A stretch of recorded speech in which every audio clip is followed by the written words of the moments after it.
오늘은 부활주일입니다. 그래서 마태복음을 저희가 쭉 살폈는데 그 부분을 잠시 멈추고 부활절과 그리고 특별히 오늘 있을 세례예식과를 함께 연관해서 말씀을 좀 살펴보도록 합니다.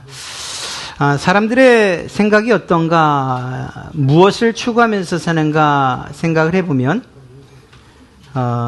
행복을 추구합니다.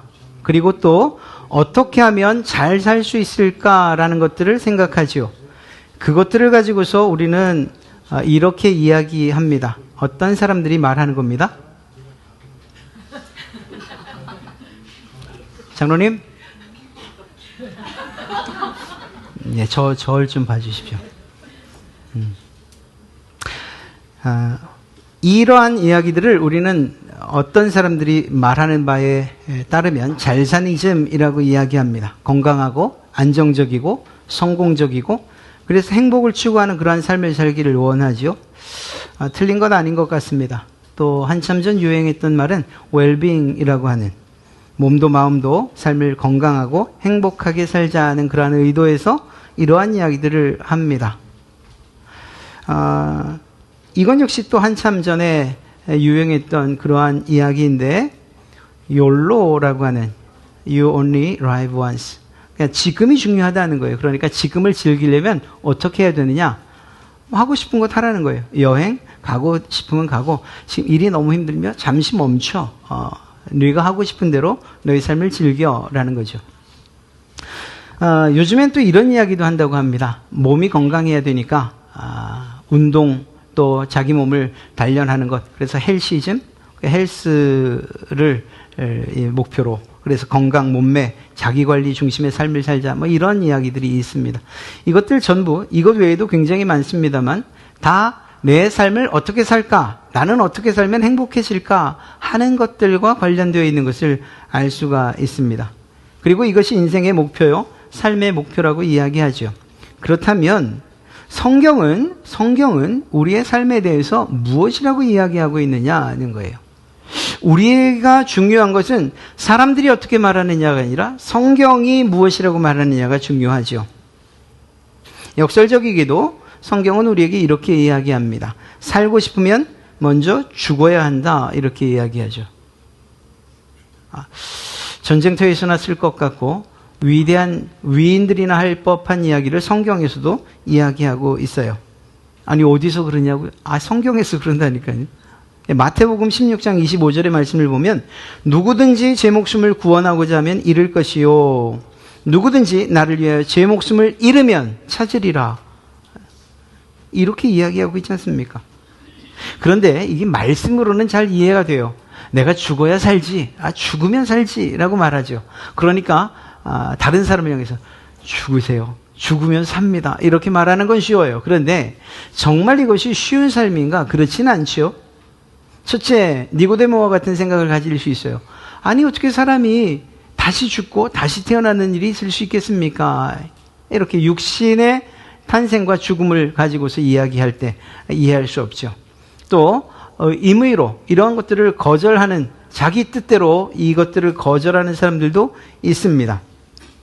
그런데 성경에 보면 이러한 삶을 사신 모델이 있습니다. 그분이 바로 예수 그리스도이십니다. 예수님께서는 죽으려고 할 때 사는 일을 직접 보이신 분이세요. 주님께서 하셨던 구속의 사역의 절정에는 바로 십자가 사건이 있죠.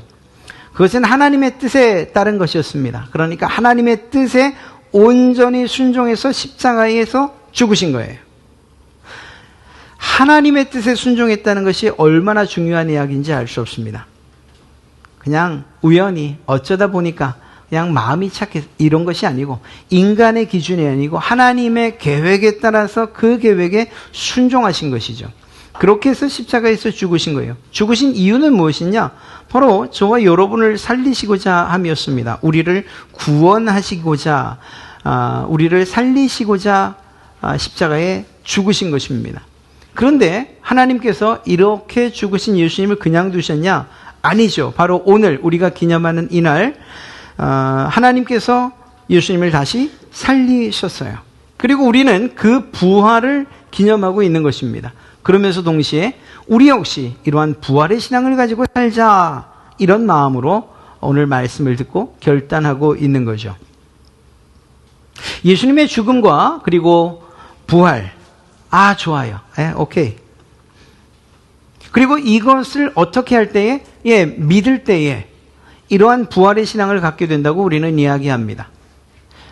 그런데 이 부활 신앙이라고 이야기할 때 한 단어로 명명된 이 단어를 여러분들은 어떻게 삶 가운데서 실현하며 사십니까? 어떻게 생각하고 계시나요? 실제적으로 예수님이 모델이 되셨던 그 상황들을 우리가 조금이라도 경험해 볼 수 있다면 죽고 사는 것이 무엇인지를 잘 알 수 있을 겁니다. 죽음과 삶에 대한 성도들의 경험. 제가 정말 아파서 이번 코로나 때 죽을 뻔했다가 살아났어요. 이런 것만을 이야기하는 것은 아니에요.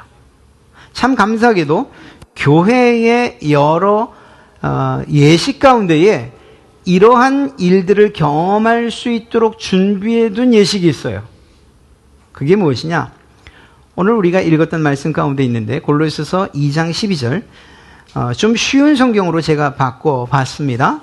여러분은 세례를 받음으로 그리스도와 함께 죽었고 믿음 안에서 다시 그리스도와 함께 살아났습니다. 여기 보세요.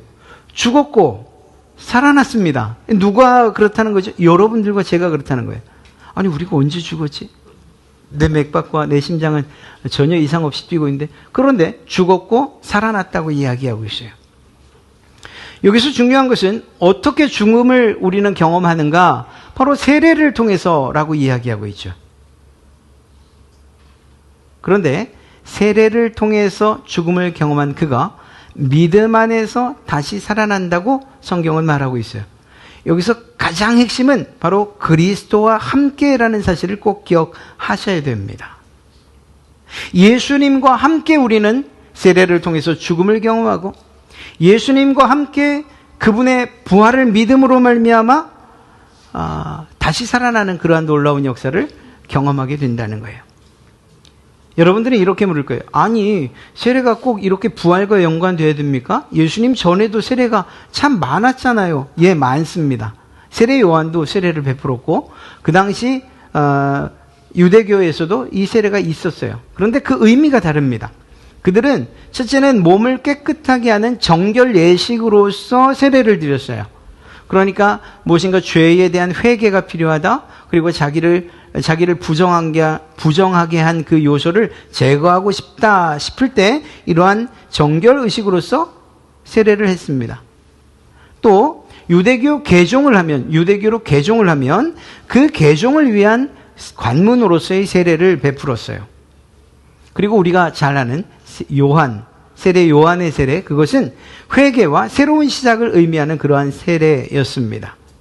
그래서 세례를 받으러 오려는 그러한 바리새인들과 서기관들을 향해서 세례 요한이 큰 소리친 거죠. 야, 너희가 이렇게 회개한다고 회개의 세례를 받겠다고 오지만 잘 살고 변화되고 나서 그 다음에 세례를 받으려고 해야 되지 않겠냐. 새로운 시작의 세례인데 너희는 전혀 변화될 기미가 없다. 뭐 그런 의미로 이러한 이야기를 했습니다. 우리가 가지고 있는 세례에 대한 의미는 이러한 것들과는 다르게 죽음과 다시 삶에 대한 그러한 상징으로서의 세례라는 것을 좀 기억했으면 좋겠습니다. 우리는 세례의 예식, 여러 예식 가운데에 이런 방식을 취하고 있습니다. 약식 세례라고도 하고 또 물에 직접 담그는 그런 세례가 아니죠. 그래서 물을 적셔서 그분의 머리 위에, 그래서 그 물 아래로 잠겼다는 그런 의미를 상징적으로 나타내는 그런 사례입니다. 우리 청년들이죠, 지금. 세례를 받고 안 나오면 안 돼요. 나와야지. 이렇게 합니다. 그런데 이런 약식 세례가 저는 좋아요. 우리 장로교 전통도 그렇고요. 그런데 제가 아는 제 친구 목사는 제천에서 사역을 하는데 세례식을 이렇게 안 해요. 강가로 데리고 나가요. 그리고 침례를 해요. 아니, 장로교 목사가 침례를 하냐? 그래도 세례 의미를 성도들이 정확하게 알아야지. 그래서 제가 다른 교회에서 하는 세례, 침례라고 말하는데 한번 보여드릴게요.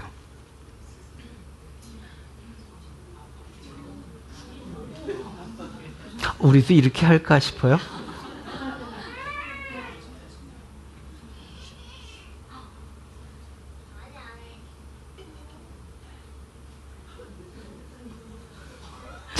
저걸 한 10초 정도 담고 있으면 어떻게 될까요?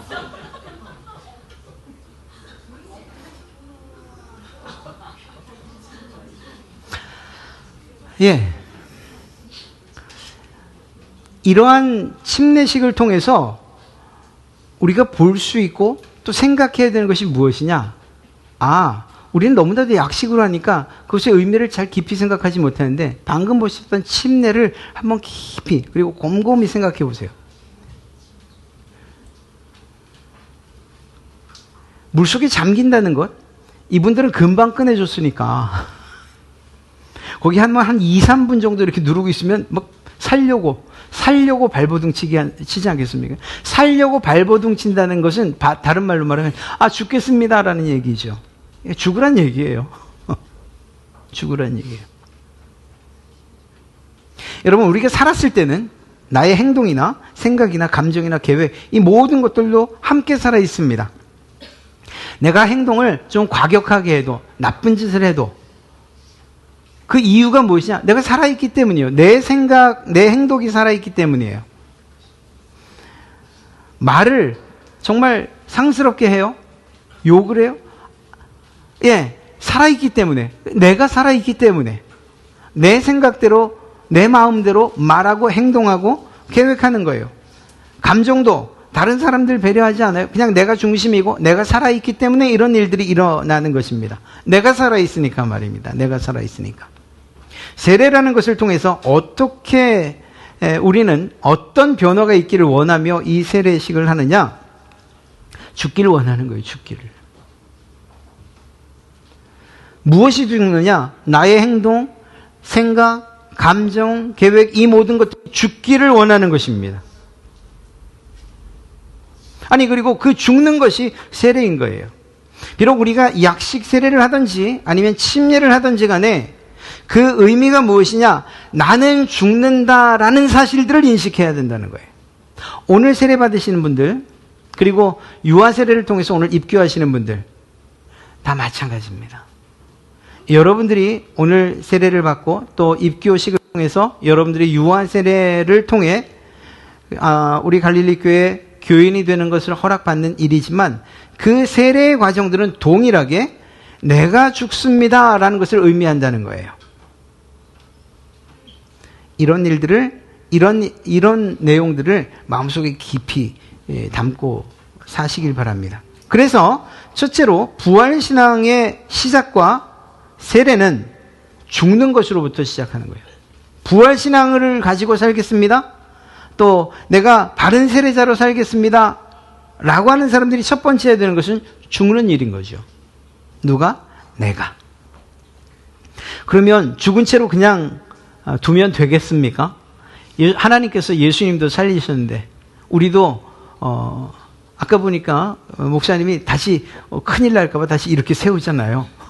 다시 살리시죠.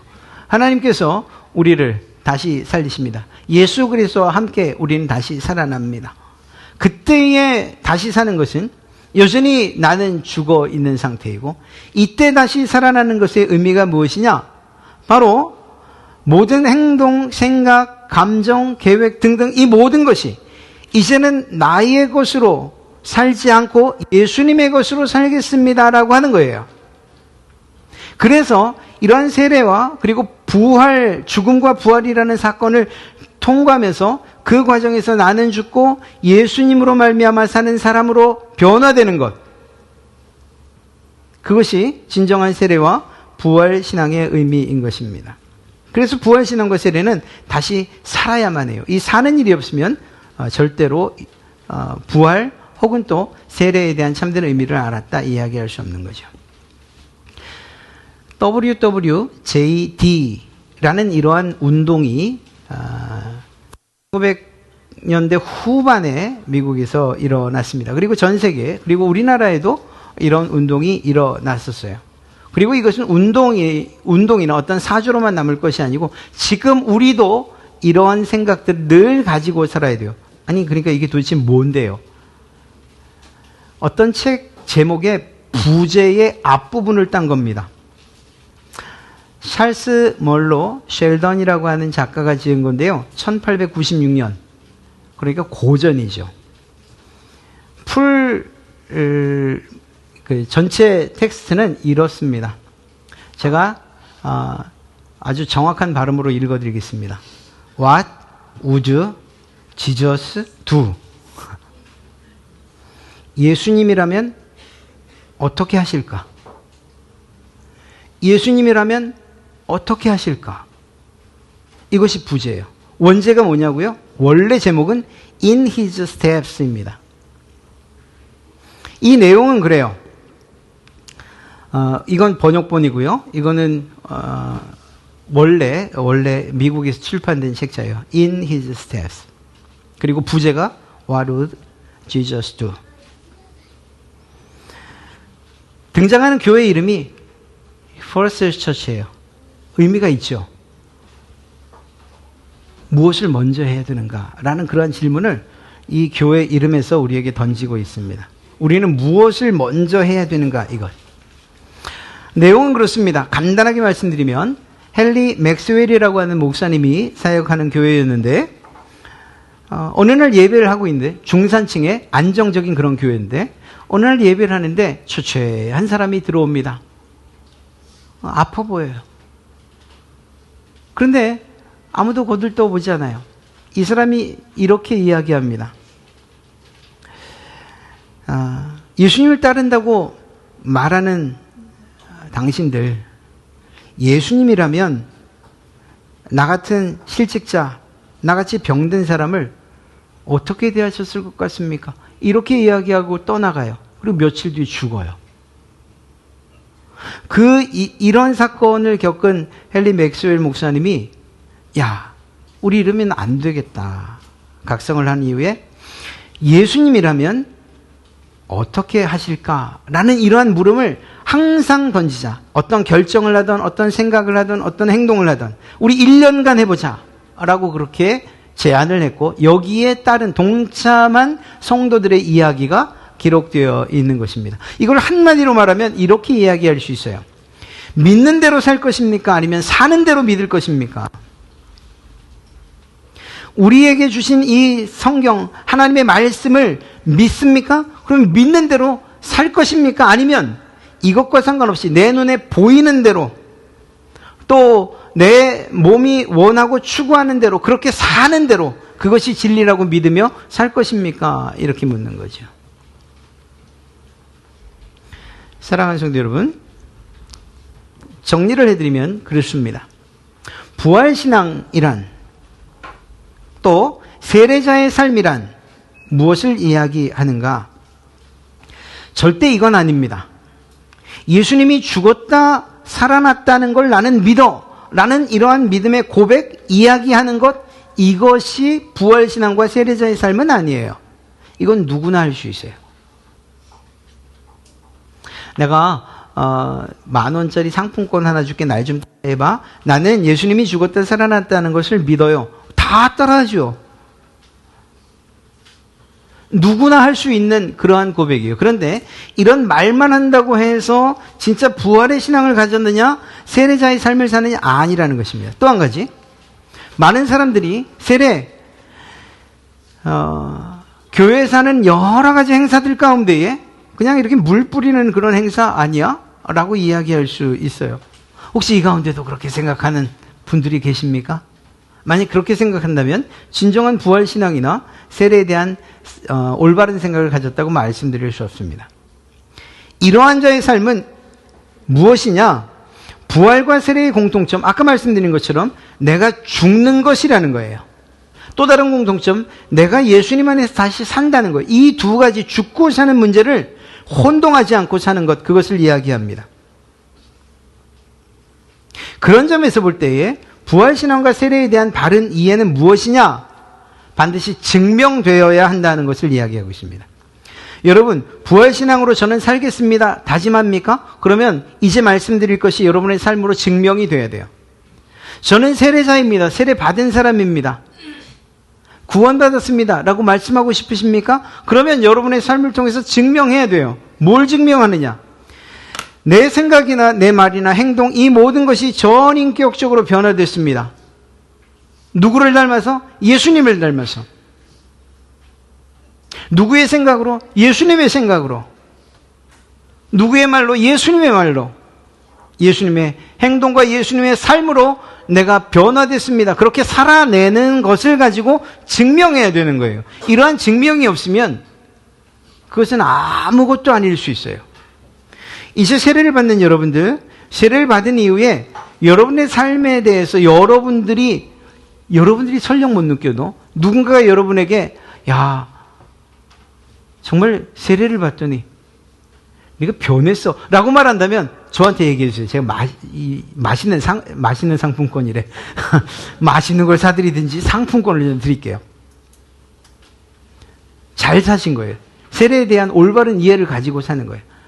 여러분들의 부모님이 야, 넌 세례 받더니 옛날이나 지금이나 어떻게 더 못해진 거 이러면은 저한테 오지 마세요. 변화돼야 돼요. 여러분들의 삶이 변화됐다는 것을 여러분 스스로 증명해야 돼요. 저는 예수님의 부활을 믿습니다. 부활 신앙을 가지고 살겠습니다. 라고 결단하시는 여러분들도 마찬가지로 증명하셔야 돼요. 예전에 세례 받았으니까 시간이 가면 뭐 다 낡고 없어지는 것 아닌가? 아니에요. 이 생각에 대해서는 변함이 없어야 돼요. 정말 몇십 년 전에 세례를 받으셨던지 간에 오늘 세례를 받던지 간에 세례를 받은 자의 삶은 이러해야 되는 거예요. 증명하는 삶을 살아야 돼요. 내가 예수님과 함께 살고 있습니다. 그런 점에서 우리가 할 수 있는 방법이 있다면 바로 그거예요. 아까 예수님이라면 어떻게 하실까라는 이러한 질문들을 여러분들의 삶 가운데 항상 던지시는 거예요. 여러분들이 어떤 생각을 하거나 혹은 어떤 일을 하거나 어떤 계획을 세울 때 먼저 물으세요. 예수님이라면 이 일을 어떻게 하실까? 예수님이라면 이 말을 내가 지금 하고자 하는 이런 식으로 하실까? 예수님이라면 이런 결정을 과연 하실까? 등등 말입니다. 그렇게 해서 그런 연습들이 우리 안에서 계속 되어져야 되는 거예요. 예수님께서 여러분 안에서 사는 것, 그것을 증명해 가며 살 때 비로소 우리는 부활신앙으로 삽니다. 내가 세례의 의미를 알고서 그 세례자로서 살아갑니다. 라는 이야기를 할 수 있게 될 줄로 믿습니다. 오늘 이러한 말씀을 가지고서 이미 세례를 받으신 여러분들, 또 오늘 세례받는 우리 학생 청년, 그리고 또 이 자리에 계신 모든 분들 부활신앙으로 살겠다고 하는 우리들의 삶이 어떠해야 하는가 하는 것들을 다시 한번 생각하시고 마음에 새기시는 그런 시간 되시기를 주님의 이름으로 축복합니다.